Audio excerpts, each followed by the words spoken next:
যেই মহান রব্বুল আলামিন বড় দয়া করে মায়া করে মেহেরবানি করে সপ্তাহের শ্রেষ্ঠ দিন জুমার দিনে দুনিয়ার সমস্ত অহেতুক কাজ থেকে ফারেক করে দুনিয়াবি কাজ থেকে ফারেক করে পৃথিবীর মধ্যে সবচেয়ে শ্রেষ্ঠ জায়গা আল্লাহ তাআলার ঘরে 2 রাকাত নামাজ আদায় লক্ষ্যে আসা বসা শোনার তৌফিক দান করলেন।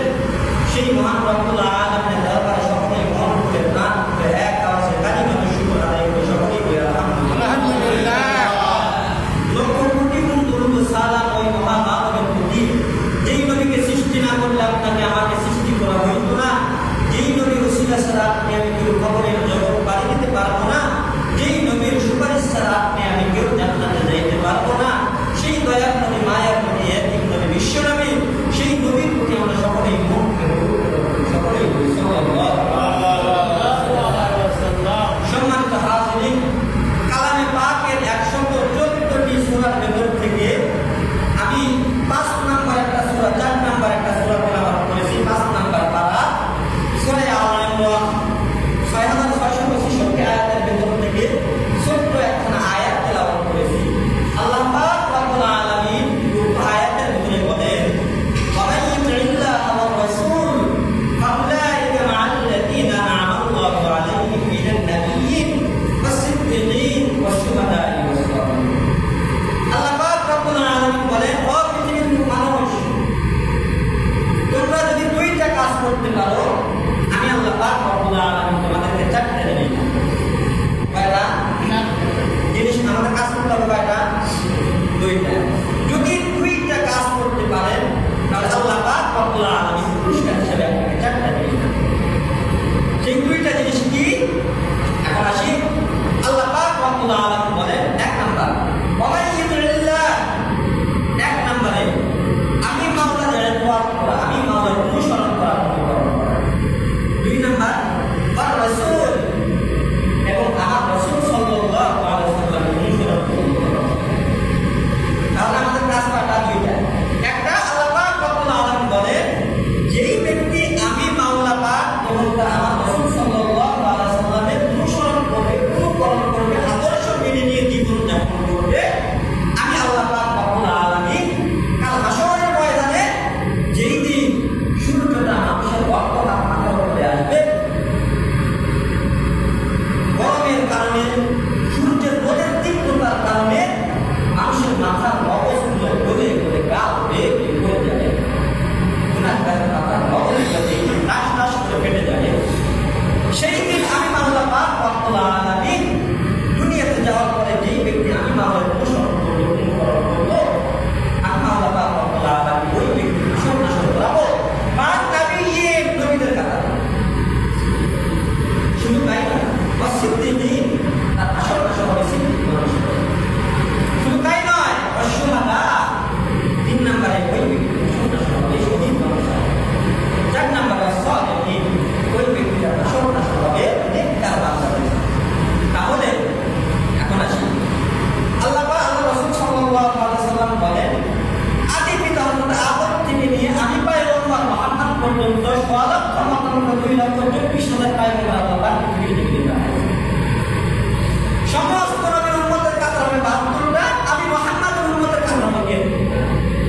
তার মধ্যে একটা কাতার যাবে জান্নাতে, বাকিরা যাবে জাহান্নামে।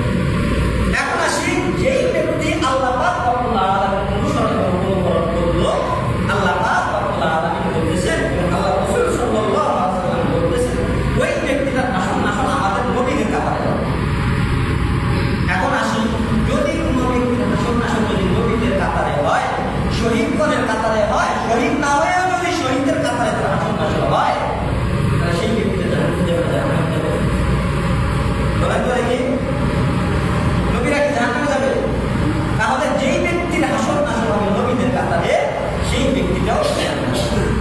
কিন্তু আমাদেরকে কি করতে হবে? আল্লাহ তাআলা এবং তার রাসূল সাল্লাল্লাহু আলাইহি ওয়াসাল্লাম অনুসরণ করতে হবে। আল্লাহ তাআলার অনুসরণ অনুকরণ আমরা কিভাবে করব? আল্লাহ পাক রব্বুল আলামিন বলেন, আমি আল্লাহ পাক রব্বুল আলামিন পৃথিবীর জমিনে একটা কিতাব পাঠিয়েছি, যে কিতাবের নাম কালামুল্লাহ। ওই কিতাবের ভাষা পৃথিবীর কোনো মানুষের ভাষা নয়, পৃথিবীর কোনো কবির ভাষা নয়, পৃথিবীর কোনো জাদুঘরের বিদ্যা নয়। ওই কিতাবের ভাষা স্বয়ং আমি আল্লাহ পাক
কোরআন কারীমকে দিয়ে গেলেন, তোমরা শক্ত করে কোরআন ধরো। 2 নম্বরে সুন্নাত রাসূলুল্লাহ সাল্লাল্লাহু আলাইহি ওয়াসাল্লাম। 2 নম্বরে আমি রাসূলের আদর্শ সুন্নাত দুনিয়ার জমিনে রেখে গেলাম। আমি রাসূল থাকবো না, কিন্তু আমার সুন্নাত কিয়ামত পর্যন্ত থাকবে, তোমরা আমার সুন্নাত অনুযায়ী জীবন করবে। বোঝা গেছে? কয়টা জিনিস করতে হবে আমাদেরকে? এখন আসি, আমরা রাসূল সাল্লাল্লাহু আলাইহি ওয়াসাল্লামকে অনুসরণ করব, অনুকরণ করব। কিভাবে অনুসরণ অনুকরণ করব? যেভাবে সাহাবায়ে কেরাম রাদিয়াল্লাহু তাআলা আনহুম আজমাইন আল্লাহ রাসূল সাল্লাল্লাহু আলাইহি ওয়াসাল্লামকে অনুসরণ করেছেন। যেমন আল্লাহর পয়গম্বর বিশ্বনবী মুহাম্মদ রাসূলুল্লাহ সাল্লাল্লাহু আলাইহি ওয়াসাল্লাম বলেন, লা ইউমিনু আহাদুকুম হাত্তা আকুনা হাত্তা ইলাইহি মিন ওয়ালিদি ওয়া ওয়ালাদিহি ওয়ান নাসি আজমাইন। একজন ব্যক্তি প্রকৃতপক্ষে পরিপূর্ণভাবে ঈমানদার ততক্ষণ পর্যন্ত হতে পারবে না, একজন ব্যক্তি কামেল মুমিন ততক্ষণ পর্যন্ত হতে পারবে না যতক্ষণ পর্যন্ত মিন ওয়ালিদিহি, সে তার সন্তানাদির চাইতে আমি রাসূলকে বেশি ভালোবাসবে, যতক্ষণ পর্যন্ত সে তার স্ত্রী, সন্তান, বিবি, বাল বাচ্চা, সয় সম্পদ যা আছে, এমনকি নিজের জীবনের চাইতে যতক্ষণ পর্যন্ত আমি পয়গম্বরকে ভালোবাসতে না পারবে, ততক্ষণ পর্যন্ত একটা বান্দা পরিপূর্ণ ঈমানদার হতে পারবে। এখন আসি আল্লাহর পয়গম্বরকে আমরা কিভাবে সাহাবায়ে কেরামের জামানায় লক্ষ্য করে দেখেন তারা কিভাবে মহব্বত করত আল্লাহর পয়গম্বরকে। মুসলমান ভাইরা আমার, ইতিহাসের কিতাবের দিকে লক্ষ্য করে দেখেন, পয়গম্বর বিশ্বনবী মুহাম্মদুর রাসূলুল্লাহ সাল্লাল্লাহু আলাইহি ওয়াসাল্লাম এমন একজন নবী ছিলেন, দুনিয়াতে আসার আগে বাবার আদর থেকে বঞ্চিত হয়েছেন। পয়গম্বর বিশ্বনবী মুহাম্মদুর রাসূলুল্লাহ সাল্লাল্লাহু আলাইহি ওয়াসাল্লাম দুনিয়াতে আসার পরে বাবা বলে কাউকে ডাকতে পারেন নাই। দুনিয়াতে আসার আগেই বাবাকে হারাইলেন, দুনিয়াতে আসার কিছুদিন পরে মাকেও হারাইলেন। মায়ের আদর থেকে বঞ্চিত হয়ে গেলেন, বাবার আদর থেকে জন্মের আগেই বঞ্চিত হলেন। জন্মের কিছুদিন পরে মায়ের আদর থেকেও বঞ্চিত হয়ে গেলেন। আশ্রয় নিলেন দাদা